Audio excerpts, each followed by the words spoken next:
That's it. I'm done. I quit. I give up. I tried. I really tried. For years and years, I've been trying to take over the world. But I guess the universe doesn't want me to. How's it going, everybody? It's Skinny's Fox here. So my channel where I talk about anime, video games, cartoons, most notably Sonic and Ninja Turtles. And today, if you read the title of the video, you kind of already know what this is going to be about. So, I just saw the Tmnt Mutant Mayhem movie the other day.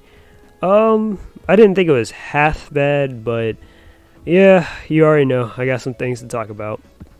So, yeah, let's get right into it. Alright, so I'm going to talk about the things that I actually thought were alright or half decent in the movie, and then I'll talk about pretty much my qualms and nitpicks, because, yeah, you can probably already guess I wasn't really feeling this movie. Anyways, some of my merits that I'll give wasn't half bad at that, you know, like, actually, like, you know, Ice Cube and stuff, he voices Superfly. I thought he was going to be voicing Baxter Stockman, and Stockman gets mutated into Superfly, but turns out there's two separate characters, but I'll probably go on more into that later. But I thought Ice Cube was pretty decent as Superfly and stuff. He made a pretty good villain and stuff, and honestly, I think he just carried that movie for me as far as characters go and stuff, and just as far as like just being entertained. So I thought that was pretty nice. And Jackie Chan, I mean, he was alright as Splinter, but I'm gonna talk about Splinter when I get down to him and stuff. It wasn't really on Jackie Chan's performance. It's just mostly like the writing and everything. It was just dumb, and just his portrayal. It was just, yeah. So anyways, so voice acting wasn't half bad. I actually thought Superfly was a pretty decent villain and stuff. He was definitely a pretty good antagonist in my opinion. Yeah, whenever he gets angry or just, I don't know, or he's talking like shit or whatever, I like that. I really do. So yeah, so those are 2 points I'll give it. Leo, in my honest opinion, as far as like the good guys go, I would say Leo was actually pretty decent and stuff out of them all. I also have some gripes as well, but I'll get to that when I get to that. But for the meantime, though, yeah, I mean, I thought Leo was a decent character. I just felt like they kind of dogpiled on him a little bit too much, but I feel like, yeah, he was alright. And then, I guess this is an extra point, but I at least got a cool poster out of it where it doesn't have April or Master Splinter on there, so that's a good thing. But, yeah. So, now I'm going to get into the qualms. Alright, so it's pretty much a known fact that Seth Rogen had pretty much wrote or directed this movie and stuff for the most part.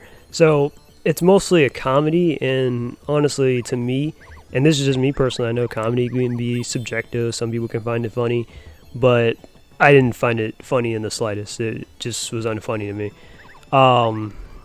Yeah, like I'm dead ass, like I'm serious. Like the movie, it just wasn't funny. I kept a straight face. I mean, there was some random moments and stuff here and there, but to be honest with you, like when I think of like comedy and stuff, I just think of something that's like, oh shit, that'd be funny to look back on and stuff, to like, you know, in passing or something. But this, whenever Seth Rogen, like I don't watch Seth Rogen's movies too much. I've seen maybe a few.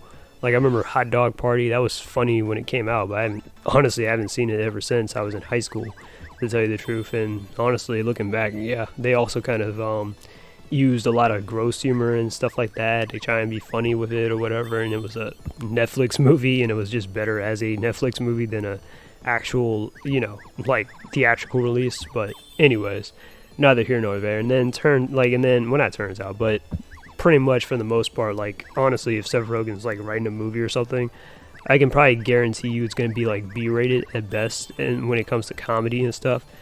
And I know some people were kind of trying to like say like, well, you know, I mean, Seth Rogen's working on like The Boys, and I heard he worked on Invincible. Cool.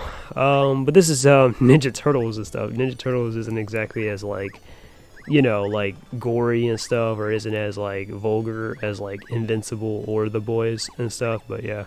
But still, I mean, Invincible is the show's decent, and The Boys, I'm not crazy about the show, but I think it's entertaining to watch for the most part, you know, like it's entertaining to watch, like, yeah. But anyways, but yeah, the comedy though, I didn't find it at all funny, and I feel like they try to skate by on gross humor, you know, like gross humor is like kind of where they use like, just, I don't know, just like they try to gross you out and just pass that off as like funny. Like, it's kind of equivalent to a child, like, basically chewing food with his mouth open. That's kind of like how I would like put that into perspective, like the gross humor and stuff. It's not funny, it's not cute, it's just stupid. Stuff like Master Splinter kissing some weird cockroach mutant, that's supposed to be gross humor.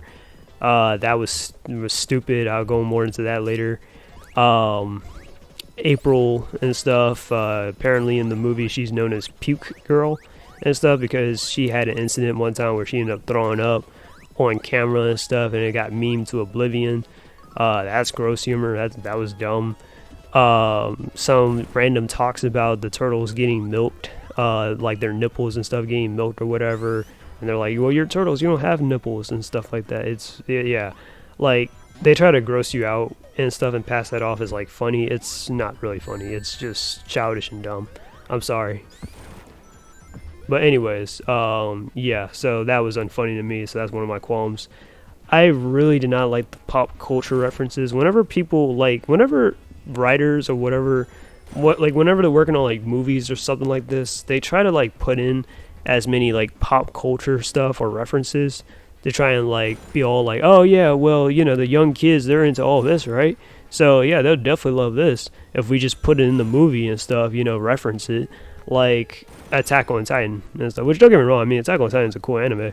I'm not crazy about it. I think I've talked about that before. I'm not really crazy or a big fan of Attack on Titan, but a lot of people are and stuff, you know. But Donatello is like a huge Attack on Titan fan in this version or whatever. He keeps like, you know, I think Leonardo's using that as an analogy at one point or something to motivate him, and then they kept bringing up Mark Ruffalo Hulk or something as if he was like the top actor to ever play as the Hulk. No, he's just played Hulk for like probably the longest probably the longest compared to other actors. I mean, like, yeah, but he's not the best Hulk. He's not that good. I mean, especially if you look at his current stuff nowadays and She-Hulk and everything, he's not a good actor as Bruce Banner. Like, a lot of people definitely would say like Edward Norton was probably the best Hulk, but not Mark Ruffalo. And they kept being like, oh yeah, when he improvised that scene from Avengers Endgame and stuff about where he's at the coffee shop and now he's liked by all these people and stuff after being berated and chased by the military and hated and stuff for being a monster. And I'm like, you do realize that a lot of people did not like Professor Hulk, or Smart Hulk they call him, inside Avengers Endgame, right? A lot of people definitely talk about how much they hated how they like undercut his whole character arc and everything, but that's neither here nor there. But yeah, but I hate how they keep bringing up stuff like, oh, Mark Ruffalo's Hulk, Attack on Titan and stuff, and just a bunch of other famous icons like Drake or whatever, you know, stuff like that. I'm just like, why is this even a thing? And then another one of my qualms is they berated like Leonardo like a lie. Don't get me wrong. Now the Turtles, and usually in some versions, of course, or pretty much in versions and whatnot, they tend to, what's the word I'm looking for? They tend to like undermine Leonardo's authority from time to time. It's not that they don't respect Leo, but it's usually, especially when they're younger and stuff, they don't really like, you know, they'll probably just do their own thing and Leo will probably tag along with them to try and keep him out of trouble or something. But yeah, that's pretty much how that goes. But eventually, you know, like the Turtles will eventually come around and respect Leo as their leader, and they'll like listen to him more. And it's kind of the same case here, or that's kind of what they wanted to go for. But Jesus Christ, they're like, oh man, it's like they treat Leonardo like he's like Teen Titans Go Robin or something, or he's like, again, like Dick Grayson from the Harley Quinn show, where they just constantly like, where he's like a try-hard, but then they like try to shit on him and stuff, or whatever, you know, like they just make him like the butt of the joke. It's like, it's weird. So I don't know, I gotta say I kind of feel for him on that one, so that's just me. But yeah, so that's one of my criticisms. Another one of my criticisms is the mutants. Personally myself, I felt like the mutants kind of felt more so like background characters and stuff. And what I mean by the mutants, I mean like the mutants and stuff that were like, they were basically like subordinates of Superfly. So basically, some of the mutants, I can't remember every single one of them, but yeah, Leatherhead, Wingnut, Mondo Gecko, I think it was Napoleon Frog. Sorry, the Punk Frogs, I can't exactly, I might be a Ninja Turtle fan, but I can't remember the Punk Frogs is all their names like that, but I think his name was Napoleon Frog. Who else was there? Jesus, Scumbug, so on and so forth. Like Bebop and Rocksteady, even, like, they all to me just came off as just background characters for the most part, where they honestly had like no personality, in my honest opinion, aside from maybe Mondo Gecko being a lot similar to Michelangelo. But everyone else, they just kind of, like, anyone else that wasn't Superfly, just honest to me, like, they didn't have a personality like that. They might have had some gimmicks and stuff or some quirks, but they didn't have like an actual like personality, in my honest opinion. But that's how I truly feel about it. They're just like, yeah, they felt like literally just throwaway or just background characters. They're just there. So yeah, and then they just turn on Superfly when they were like, you know, I don't feel like wiping out humanity and stuff just for mutants to overtake the world and all that stuff. But okay, cool. So that's that. The origin story. So obviously in the Ninja Turtles, as you know, their origin story gets revamped. In almost every iteration they're in, there's always some kind of tweak here and there. In this version, Master Splinter is not a pet rat of a ninja master from Japan and stuff. He's actually a New York rat, where he was growing up on the, like, he was in the streets and stuff, was pretty much an outcast, rejected, got mutated along with him and the turtles and stuff, and you know how that ended up turning out. And apparently they ended up learning ninjutsu from watching movies, and like just watching like movies and stuff, and like compilations on the internet about how to fight and all that stuff. And I'm like, we're really getting rid of the ninja roots of the Ninja Turtles in favor of this? Like, I mean, don't get me wrong, I'm not saying you can't learn how to fight by not looking at videos. I mean, I'm actually trying to learn how to fight better myself and stuff by like reading books and whatnot. Because I mean, yeah, you can definitely you know, learn stuff if you like read books or if you watch like videos and stuff like that. But the thing is about Master Splinter is that Master Splinter is a legitimate ninja master. Okay, so it makes no sense to me how they're able to fight off like all these street thugs and stuff. Or maybe, okay, I'll give you the street thugs, but fight off like trained soldiers and stuff, when is like, whereas like all this stuff is like accessible to like everyone else, you know what I mean? Like, but a ninja master is not something that's accessible, which is why the Ninja Turtles are able to fight the way that they do, because they have training from Master Splinter, who is a legitimate master and stuff, you know. That's definitely why I love the origins, where he actually is Hamato Yoshi, and he's like, you know, pretty much a ninja master, and he can train the turtles and stuff, all this stuff about their culture and so on and so forth, you know what I mean? But that's just me.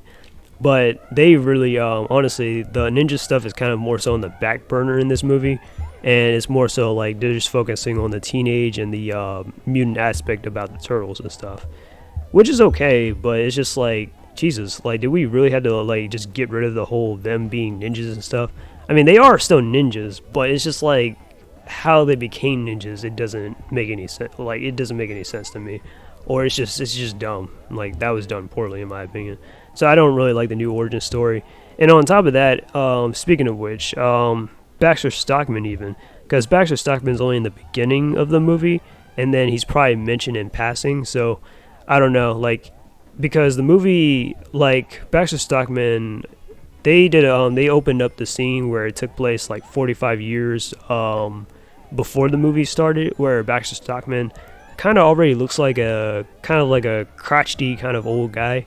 Or not an old guy, but his hair is receding and all that stuff, so he at least has to be in his 40s at that point. And then 45 years later, yeah, dude is probably like in his 80s or something. So it's like, yeah, so Stockman, I don't know, like, they mentioned him in passing, so it's unclear what happened to him and stuff. Well, maybe I probably forgot something, or I just don't remember, but yeah, but he isn't mentioned, like, he hasn't been mentioned ever since that since the opening. So it's like, yeah. But Baxter Stockman, the reason why I bring him up is because in this version, Baxter Stockman creates the mutagen that mutates the turtles and mutates Superfly and everyone else and stuff. And even Bebop and Rocksteady, which in this version, they're not actual humans. They're actually just mutant, like, they're animals that get mutated and stuff into mutants and whatnot. So it's like, what? Because pretty much, and generally, if you already know, if you know, like pretty much the turtles are mutated by the Utroms and stuff, you know, by TCRI, but Baxter Stockman is a researcher from TCRI instead of actually having his own company and stuff. And on top of that, Stockman usually specializes in stuff like robotics and stuff. I mean, considering the fact that this man always makes himself like some kind of cyborg body, or he has like mouser robots and stuff, which he's known for having, but instead he's more so like a biologist or something. And yeah, and basically he creates like Superfly and everyone else because he wants to have like his own kind of like family or something, like his own kind of engineered family, I guess. But yeah. But anyways, but Stockman's not really mentioned throughout the rest of the movie ever since like the intro. So there's that. So I'm not really feeling this story. I think it's kind of bad in my opinion. Not saying that Baxter Stockman would never use biology or never use like mutagen or whatever to mutate, because I mean he's done it before.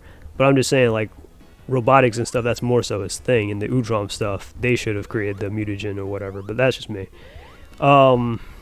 Now we're going to really get into some of the meat and potatoes here. Master Splinter.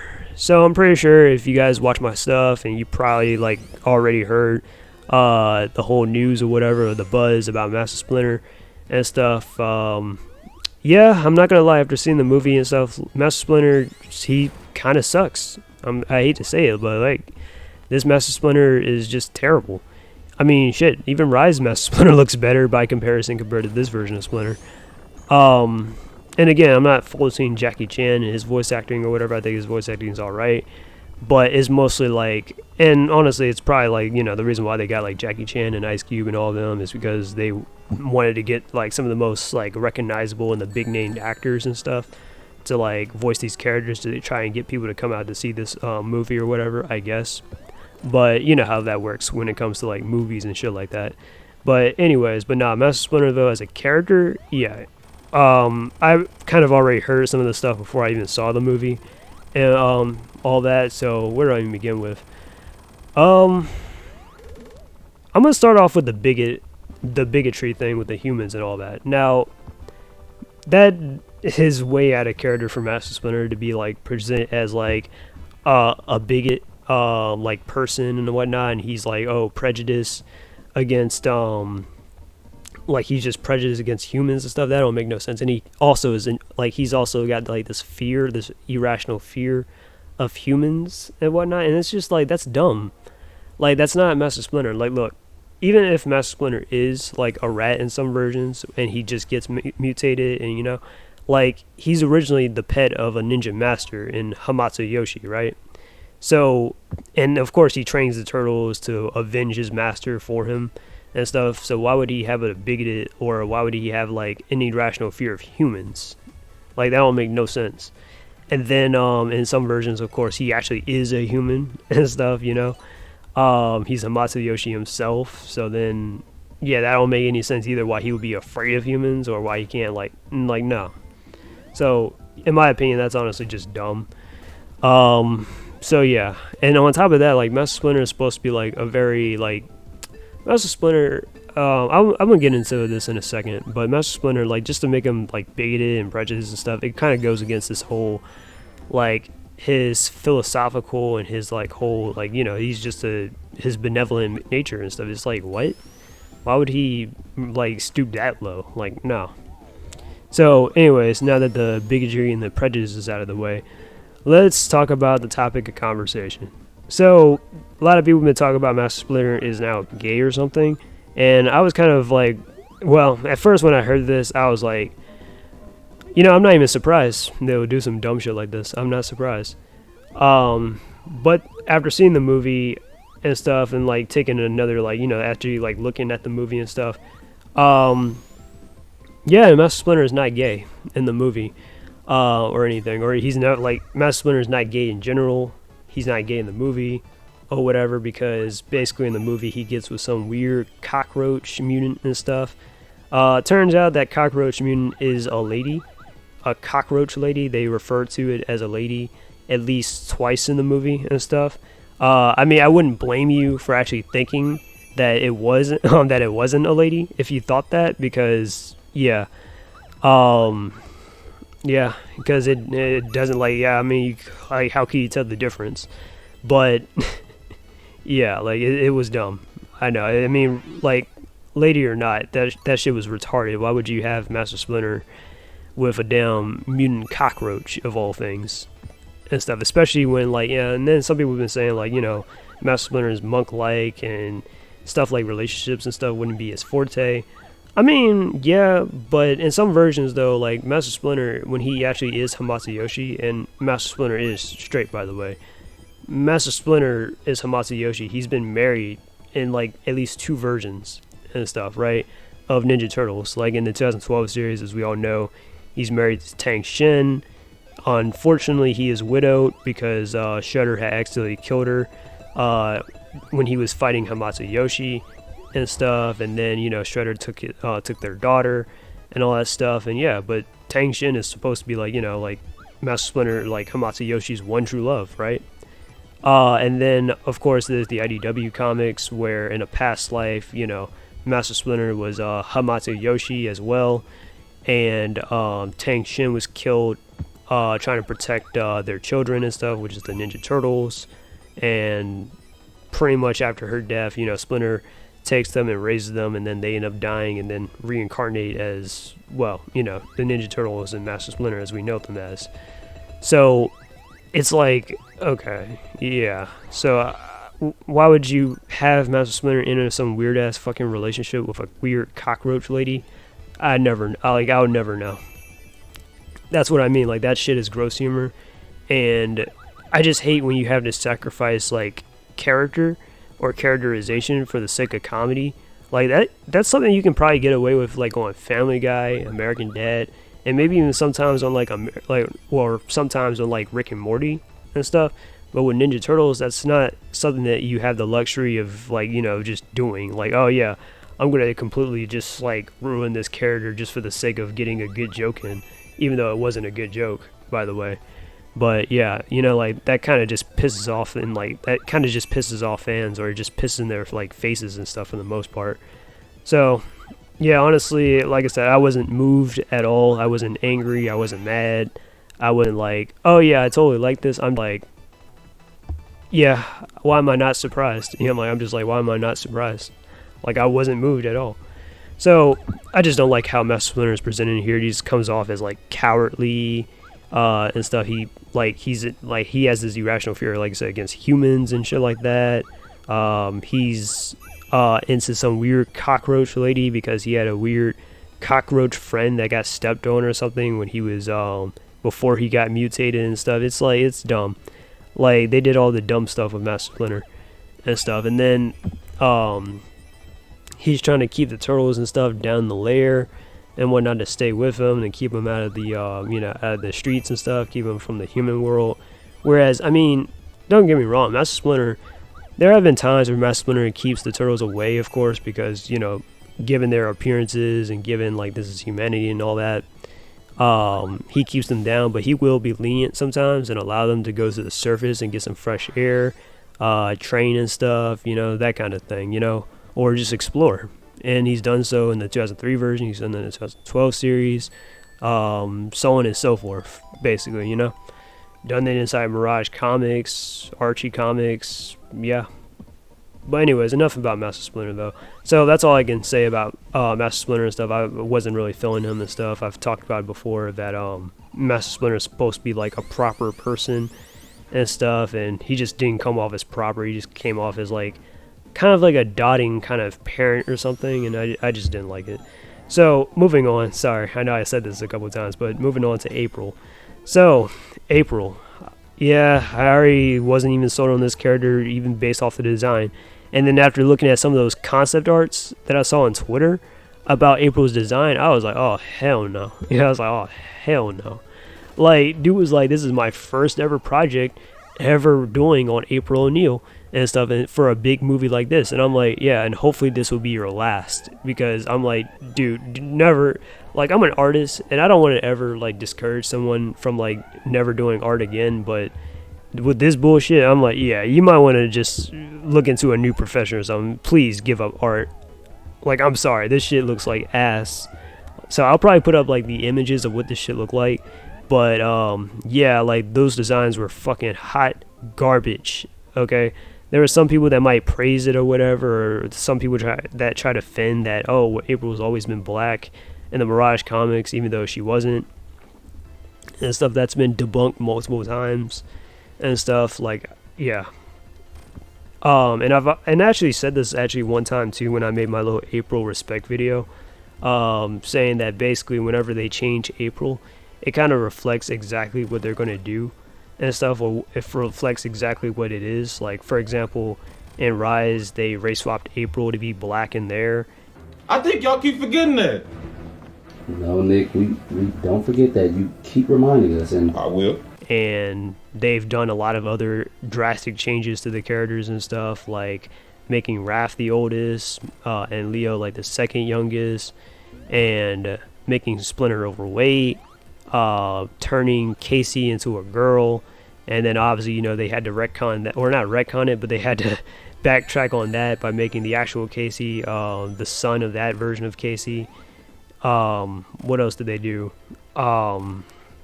Sorry, I had to think about this crap. So, yeah, you get the idea. Now in here, they had to double down on not only making April black again, but they make her overweight. And that's not the only worst thing about her character, is just her character, obviously, this version of April doesn't act like April at all.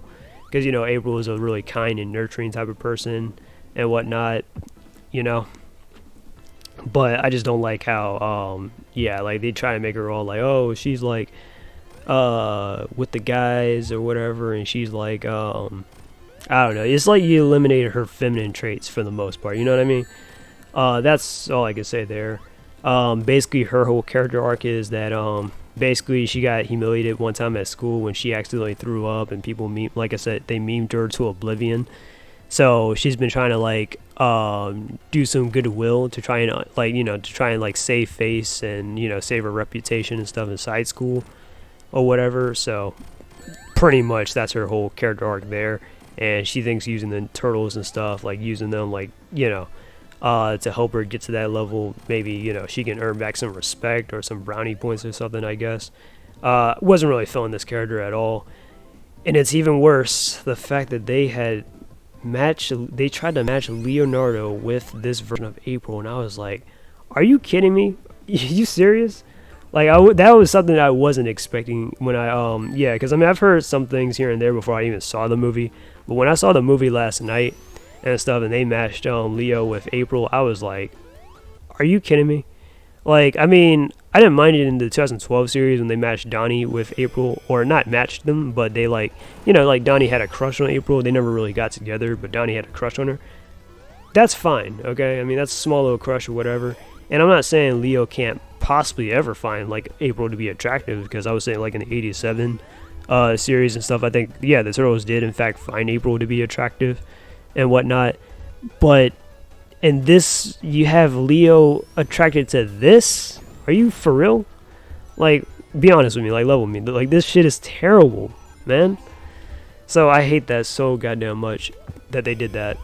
And I'm lucky, I'm happy at least that they don't have Casey in here, because why in the world would they have Casey get with this thing? Please, do not put Casey in this shit, man, and have her, like, or not have her, have Casey, like, you know, have the, like, catch feelings for this version of April. You had Leo catch feelings for April. I'm like, oh no, please stop. You know, like, please just stop. No. So, yeah, so April sucks, of course. That's no surprise in this version. Considering what they did and stuff, it kind of shows you what they like to prioritize for the most part. Yeah. And then we have the Shredder. What they did with Shredder in here. Shredder kind of shows up in a post-credit scene. Now, let me explain why they kind of already messed up on Shredder already. Because we don't really see his character or anything, but basically what I've seen in that post-credit scene, they kind of talk about Shredder as if he's like some type of mercenary and stuff. And in some ways he is, but Shredder is more so like a crime boss and stuff. He does a lot of organized crime and is more like a kingpin, to put it in like perspective. He doesn't really like, yeah, I mean, he does like have some of his ninjas commit some assassinations, but him personally, yeah, no. Yeah, like, no. So that's kind of weird, in my honest opinion. And on top of that, you kind of already took away the whole aspect about them being like about Shredder being like a personal like family problem or a family threat to the Ninja Turtles and stuff, you know, because that's what Shredder, like, that's one of the things about Shredder is that he's like a family threat to the Turtles and stuff, or the Hamato clan, because they're like their family like history and stuff like that, you know, like Last Ronin, for example. That was definitely one of the highlights, is like pretty much there's an endless cycle between the Orokus and the Hamatos and stuff, that they can't get along. They're like oil and water and stuff or whatever, and they just don't mix, you know. And pretty much like it's pretty much just been tragic and stuff, you know, like there's been death and whatnot, you know, death between Shredder, Karai, Raphael, Donatello, Leonardo, Master Splinter, and then eventually Michelangelo and Hiroto. So yeah, it's just like an endless cycle. That's what makes their rivalry like a lot more interesting. So you make Splinter a New York rat, you remove him from Hamato Yoshi again, just like what the Bayverse did. And then what else did you do? Yeah, so it's just like, yeah, Shredder's just gonna be probably just another generic villain again, possibly. I mean, he could be good, but he just doesn't have that personal stake anymore with the Ninja Turtles. So yeah, there's that. So they kind of already messed up on there, and I highly doubt. Like, well, do I want them to get a sequel? No. Yeah, like, yeah, no. I don't. Like, I'd rather them just, or not them and stuff, I'd rather someone else work on Ninja Turtles and stuff, somebody that actually gives a damn about the characters and actually knows the lore, and just actually, like, I don't know, just, yeah, actually write a good Ninja Turtle story that people can actually care and latch onto and whatnot, you know. I mean, I could say, like, normies and stuff can be into it, but the actual fans, they'd be like, what the fuck is this? Or maybe some people would probably be passive about it, but not me. I'm just not one of those people. And then there's the ending. I really did not like the ending of this movie and stuff. Like, basically, let me just put it like this. So, of course, there's a whole prejudice against this whole mutant thing. A lot of people fear the Turtles and stuff and other mutants because of their appearance and stuff. You know, they're freaks and all that stuff. And, you know, that's, yeah, like how they see them. And I just didn't like how, like, basically April just, like, went to the news station and stuff and basically just rattled off everything that was going on and stuff, like, as if we're gonna believe this 13 looking but she's 15-year-old girl that just walked into the studio and just started to ramble about all this stuff about the Turtles and stuff, as if like it's like a fact, which I mean it is, but like how would they know that? And yeah, I mean April might have took some stuff here and there, but she didn't like show that though. Like she just walked into the studio and just said all this stuff, and then essentially like all the humans and stuff started to rally up with the Ninja Turtles and stuff, and you kind of had that fake ass scene like how it was in like the first two Spider-Man movies, where like the New Yorkers come together to try and help out Spider-Man, a guy just trying to do all he can. I just didn't feel that kind of like enthusiasm like from this movie, like that, like in that moment. It's like, yeah, no. But that's just me. And then in the end, like the Turtles end up like going to school and end up trying to like live a normal life and whatnot, you know, outside the sewers and stuff, and they go to high school and everything, and I'm just like, no. That was just poorly handled in my opinion. Like, no. And that's also what I mean by they ruined the ninja aspect as well about this movie.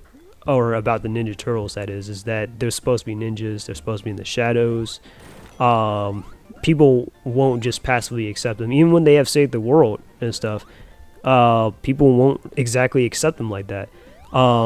Now, I'm not saying that there isn't a version or there isn't any possible way for the Turtles to get accepted. No, because I mean, in some versions and stuff, they have been definitely taken in or like accepted or whatever by society. Like, for example, the 2003 series, right? And the Fast Forward season, TMNT Fast Forward. And Fast Forward, pretty much obviously it takes place 100 years in like the year 2105 and stuff from their from the Turtles' timeline there. So in that timeline, pretty much the borders and stuff between the world is open and stuff, where aliens pretty much roam freely on Earth and whatnot, and they coexist with other humans. It's technologically advanced and all that stuff, and societies change, and it's pretty cool. I mean, I like that. I really do. And I think that's definitely a goal or something that can definitely be worked towards with Ninja Turtles. But it just felt like, yeah, they just literally skipped that. And it's not even just done in just fast forward. I mean, it's done inside Mirage, and it's even done inside the Archie comics and stuff, where mutants can coexist with humans, or aliens can coexist with humans, stuff like that. But this just happened over one little thing. They just saved the world, or not saved the world, they saved New York from a giant mutant and stuff. And then they just get accepted like that. Like, that sounds almost like Powerpuff Girls, except, you know, the Powerpuff Girls are like more human looking, and it's more cartoonish, whereas Ninja Turtles is supposed to be a lot more grounded in comparison, you know? So I just didn't like that ending and stuff. They just make the Turtles like integrated into society and stuff, and all the other mutants. I was like, no. And then, of course, Master Splinter kissing the weird cockroach lady. That was stupid. So, yeah, I really didn't like these. Like, I really didn't like the ending. And before I go, I wanted to talk about some nitpicks as a little bit of a bonus. Starting off with the animation.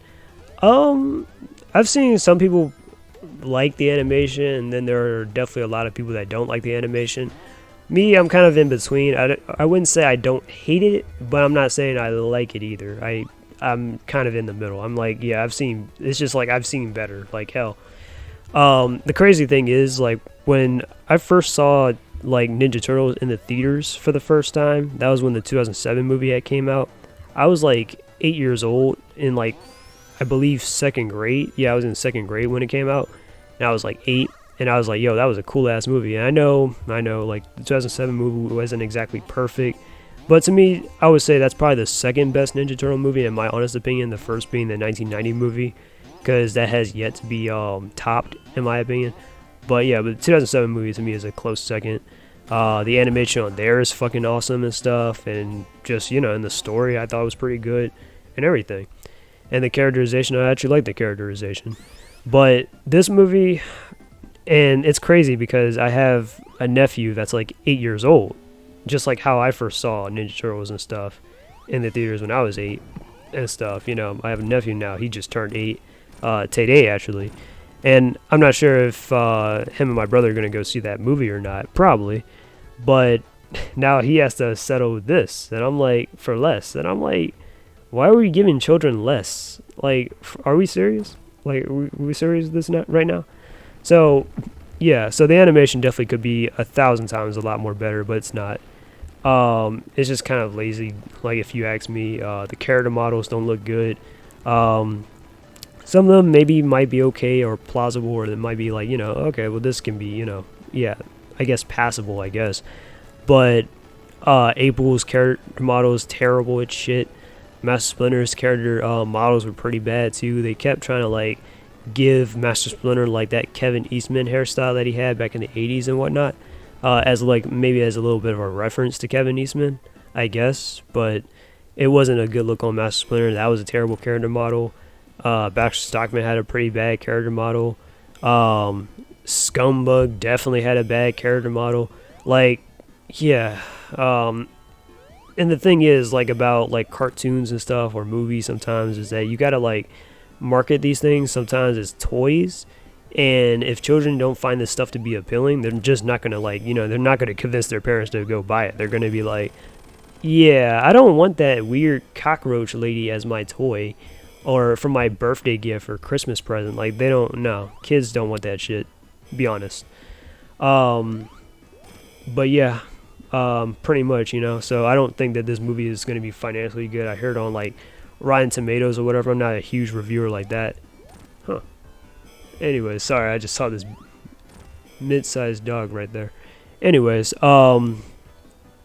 what was I saying? Something about yeah, kids aren't gonna find these toys or whatever, if they have any, to be appealing, and it's not gonna do well. But Rotten Tomatoes, they're trying to hype this movie up like it's better than the first movie. I'm like, no, not even close. But anyways, neither here nor there. So yeah, that's one of my things with the animation and stuff. The character models look like ass.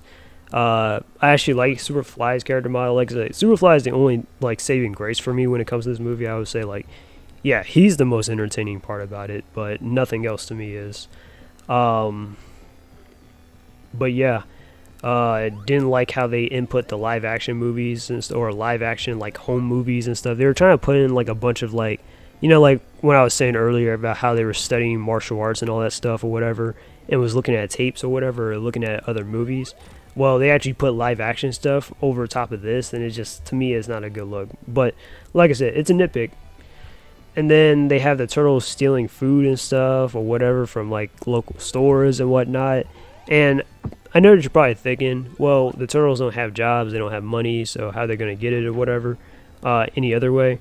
Look, now, I know this is a small little detail, and again, this is a nitpick after all. This is my little nitpick, not a criticism. But in other versions, like the 2003 or 2012, Master Splinter has raised the turtles on good morals and stuff, where the turtles will like, they'll find loose change and stuff, whether it be in like the sewers, garbage or whatever. They'll find loose change and they'll just leave it on the countertop and just take what they what's equivalent to, you know, that price or whatever, essentially, right? So it's not like, you know, they're just like, oh, we're just going to steal or jack this. Like, they've done that in the 2003 series, and they've done it in the 2012 series, I bet. So, yeah, this just doesn't really set a good, like, image when it comes to kids and stuff if they're just taking things without paying for it, you know? It's pretty much shoplifting. But anyways, so that's a nitpick right there. And the fact that they had ignored source material is my last nitpick. Like, be honest, they really just ignored a lot of stuff. Honestly, I would say, if anything, Seth Rogen, if he actually did write this story or not, I don't know. If he just directed it or what, but if he wrote this, or whoever wrote this, the creative team only just picked, like, things from, like, probably the Bayverse, if I'm taking a wild guess, considering that they have the turtles getting mute for their mutagen, just like how they did inside the 2014 movie, pretty much. To kind of like create like an army of like, I don't know, mutant soldiers or whatever for like the battlefield or for warfare, I guess. So yeah, so it's kind of weird. I don't know where I would place this movie in terms of like, oh shit, this is like the worst TMNT movie ever. No, I mean, I wouldn't say it's necessarily the worst, but I mean, if you ask me personally, I'll say this is like a 6 out of 10 as far as a movie goes. A lot of people will probably give it lower.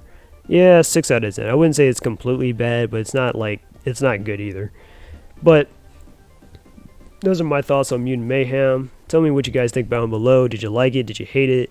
I'm pretty sure, just like a lot of you guys think that some of this stuff is like retarded as hell. Because I sure think most of the stuff is retarded as hell, and like, why would you like, no? So, but that's just me. Anyways, don't forget to like, share, and subscribe. This is Keenus Fox, and I'm out. Peace. And until we meet again.